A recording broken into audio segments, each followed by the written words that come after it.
The nature of tripping. LSD and cannabis trip report from Arrowhead. Published on November 8, 2005. By user, Blue Dolphin.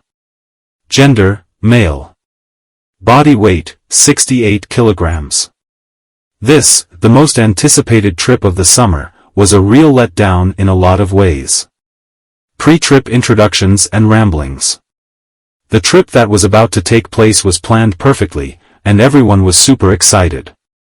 The trippers would be myself, my girlfriend, and my old friends Kara and Jake. Kara had asked me if I could hook her up with acid for about a year now, and it just so happened that I finally had a little bit to share. She had only taken LSD once before, a couple years ago, and she recalled this experience fondly, so I was excited to share the experience with her once again. I had tripped with Jake before. Once, at a fish show where he sort of wandered off, so we didn't actually trip together, and then once again just about a month ago when we ate some fantastic mushrooms and I lost my ego in the woods. This trip had revealed a few personality traits about Jake that made me a little uncomfortable, but I had a great time nonetheless. Regardless, I invited him to trip with us to return the favor. Additionally, he had never taken LSD before, and I was excited to show him why I considered LSD the best psychedelic drug. And of course there was my girlfriend Silasara. Some of you who frequent this forum, and inevitably end up reading some of the many trip reports I write, are probably familiar with her.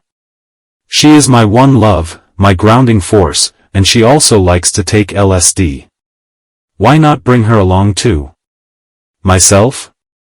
Well, I'd eaten some LSD from this same batch just a couple weeks before at a friend's apartment. As I already knew, the LSD was of good quality. I'll admit my frame of mind has been out of whack lately. I haven't been spending much time at home, I've had anxiety attacks followed by deep depression, and I only have sporadic and strange forms of employment. Basically, when I hear that Modest Mouse song, Float On, I think, that's what I'm doing. And then there was my friend, who we'll call C-Slice. He was going to trip with us, but Kara decided the night before that C-Slice creeped her out, and she refused to trip with him. I had the pleasure of breaking this news to C-Slice, and apologizing on her behalf. It sort of pissed me off to have to do that, especially since the others just wanted to not tell him and instead tell him the wrong meeting time and place, or something. Fuck that shit, I thought. That's not how we do this. If we're going to give someone the boot, somebody's at least gotta tell him straight to his face. So I did that, and felt like an asshole doing it. Upon doing so, the seed of regret had been planted inside of me. The trip. So it was 12 o'clock noon and the four of us parked a car on the bottom of a mountain and began to walk up a steep and rocky trail to the summit, which was only about a half-hour's climb, where we'd find a place to trip out. At the bottom of the trail I gave everyone 2 microdots, except myself. I ate an extra large mutant microdot which looked like it was 2 normal microdots fused together. We climbed this trail, and it was really hot out so we were all drenched in sweat by the time we reached the top. The actual top of the hill was a good couple hundred feet off the trail, so we decided we'd claim the top of the hill for our own, as it should prove to be a secluded and scenic location. Sitting around, over the next couple of hours I observed my friends display the early signs of a trip setting in. A little bit of extra laughter here, a little bit of extra attention paid to a bit of moss there, and some muscle twitches over there. Of course I was already feeling the complex tryptamine surging through me. My hands were shaking a bit more than usual and I could feel the energy surging through my arms. My stomach had tightened just a bit, but nothing uncomfortable or really distracting. Jake had brought a guitar up with him, and we took turns playing it as our trip set in. About 2 hours after dropping, I noticed some visuals like rocks breathing and patterns forming in the nature around us. Jake and Kara seemed a bit impatient, but I assured them there was another 2 hours to peak. This particular LSD seems to hit people a little later than a blotter does, most likely because of its microdot form. I dunno, it just does. So we walked around and explored our surroundings, talked about weird subject matter, and enjoyed stretching and feeling the wind blowing over the hill. Fast forward 3 hours, and we are all peaking.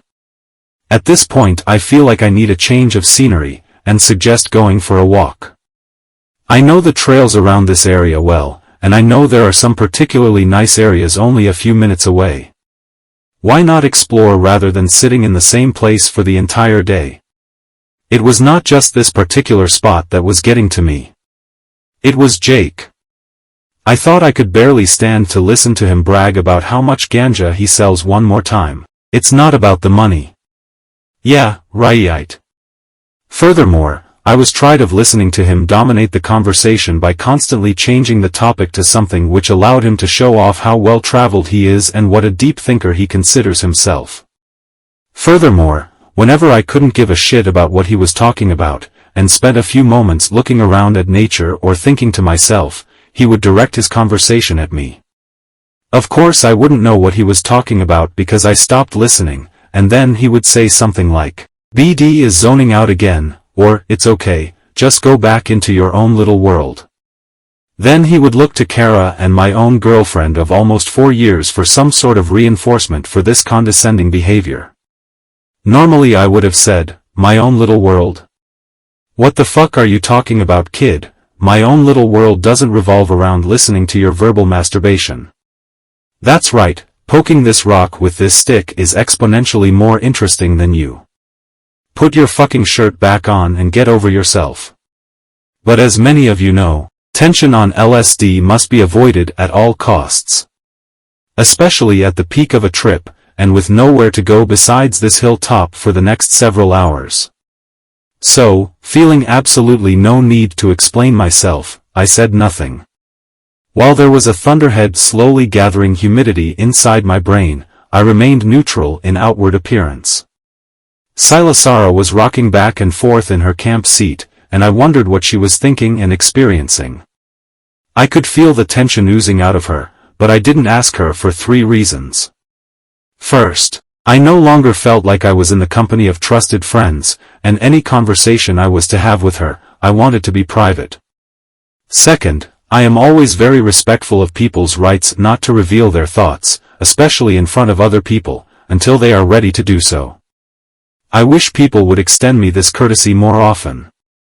Third, every time I looked at her or tried to start conversation, she was focused on the shirtless wonder boy. I thought it was strange that I could hardly make eye contact with her without her eyes darting towards this source of constant annoyance. Anyway, Jake decided to roll a spliff, weed/tobacco, and I felt it was late enough in the trip for me to smoke. I took probably 8 or 10 drags from the spliff, and instantly my trip went from a high plus to a plus. And instantly my heart rate shot up from slightly elevated, as is normal under the influence of LSD, to very elevated and beating extra hard. I became hypersensitive to all my physical functions and it made me very anxious. Fuck, I've been here before. And now I'm back here again. I did this shit to myself and now I have to deal with a hyperactive heart for the next hour, 2, 3? I'm seriously amazed my heart puts up with this shit. No, I didn't think I would die or have a heart attack. I've had a few panic attacks on weed, and one particularly nasty one on weed plus DXM, where I did think I was going to have a heart attack. Apparently my heart can take it, but there's no way to calm yourself down when your heart is beating way faster and harder than normal. Of course the buzz focused itself into my left arm where it took on the feeling of a numb left arm. I'm no stranger to such psychosomaticism. I willed the buzz to focus in my right arm, and then move up to my mind. I've trained myself to do this. Then I lay back and crossed my arms over my chest. This is to prevent confusion between my actual heart rate and the frequency of the tryptamine buzz, which is a bit faster than my actual heart rate and can be confused for a heart rate if I am not monitoring it. Maybe you think if I just ignore it, I'll calm down and it will slow down. No. However, I can slow it down somewhat by focusing on the beats and gradually imagining that my heart is beating slower than it actually is. During this time I couldn't have cared less about what was going on around me, except for Silasara sitting to my left. She knew what was happening and put her hand on my chest for a moment, and as she did my heart calmed down to a level I could cope with. But like I said, my trip had elevated significantly since I smoked the spliff. I stared up at the trees and saw that each one was glowing brightly against the sky. The clouds were constantly shifting and changing shapes.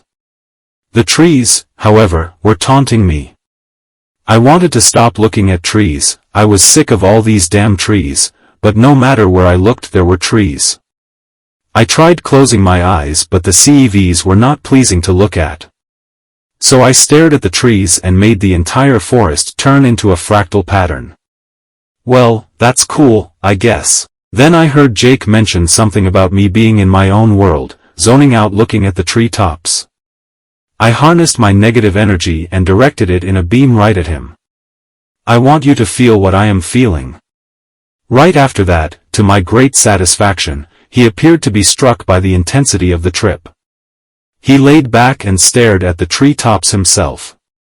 Up until this point I felt he had showed little appreciation for the LSD which I had worked hard to obtain for him, saying things like, "I tripping, I guess," and complaining about the lack of visuals right after being convinced that a stick in the dirt was a snake about to attack him, and also right after mentioning that the whole world looks like it's being seen through a trippy filter. Stuff like that really makes me want to keep my stash to myself. Not that I have a stash anymore. After a while of intense thoughts, including some messed up thought loops which I managed to wrestle my way out of, I was ready to move around and get up. My heart rate was still very elevated, but not any more than if I had just smoked a bunch of pot. So we began playing a mobile frisbee game. See, most of our throws were pretty good, but pretty often we'd ricochet off a tree or throw it in the totally wrong direction, so the frisbee would land away from us. Then we'd just move our game to where the frisbee landed, and so on. This went on for some time, until our game ended up moving too far down the hill and we were attacked by deer flies and mosquitoes. We realized that we were pretty much trapped on the top of our hill, as the bugs were really starting to come out. What is there to say about the rest of the trip? Coming down was a long, drawn-out process. We were stuck up on the hilltop until almost 10 p.m. because we didn't want to return to civilization, or anybody's house while their parents were still around, as we weren't near anyone's apartment at the time. So we made a fire and fed it for quite some time, sitting around with little left to say and nothing left to do. At one point I asked Silasara if she wanted to join me for a walk, hoping we could discuss things in private and enjoy a change of setting. She refused, saying that she didn't want to split up the group. I jokingly said, "What, these kids?" But I was dead serious. I saw no reason to give them any consideration. If Silasara wasn't there I would have gone for a walk myself, and probably not come back. Eventually though, it was time to head back. Our original plan, which I was fond of, was to walk back down through the woods to Silasara's house, which was directly off the same trail which took us to the top of the hill, but on the other side of the hill. So we turned on our headlamps and went down what I thought was the same way we came up, but somehow didn't run into the trail. But since I know the geography of this wooded area pretty well, I just started wandering back and forth systematically back in the direction we had missed the trail. Jake continued to piss me off by constantly questioning my navigation, and suggested we go down the hill in the completely wrong way, away from any trails at all, and tried to rally support for this, the completely wrong direction. This pissed me off because I wasn't in the mood for getting totally lost in the woods far away from any trails or roads. Fortunately Kara agreed that we should keep heading back in the direction that I was taking us. So we walked this way, but Jake jumped ahead and led us, found the trail, of course, and took credit for saving us from being lost in the woods. Then we went to Wendy's drive-thru and ate chicken. What did I learn from this? 1. Be more selective when choosing who to trip with. No more going into trips for other people. Often when I trip with others my intent is for their delight, not my own. No more of that. 2. The woods do not necessarily provide endless entertainment for a tripper. 3. People who obviously trip face and then complain about the quality/potency of the drugs can suck it.